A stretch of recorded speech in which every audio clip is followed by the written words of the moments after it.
आयसीसीच्या अन्य स्पर्धांप्रमाणे विश्वचषकावर भ्रष्टाचार प्रतिबंधात्मक समिती नजर ठेवून आहे।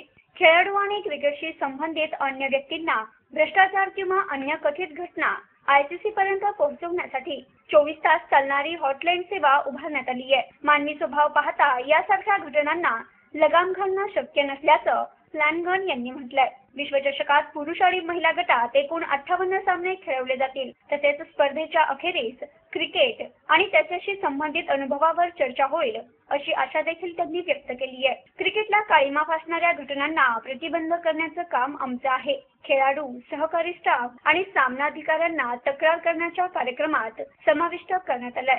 या संबंधित प्रशिक्षणही त्यांना देण्यात आलंय। योग्य प्रशिक्षण आणि त्याबाबत खबरदारीच्या सूचना दिल्यानंतर त्या दृष्टीने योग्य पाऊल उचलण्यात ते अपयशी ठरल्यास त्यांना दोषी ठरवण्यात येईल असं फ्लॅनगन यांनी म्हटलंय। LSS news, Ahmednagar.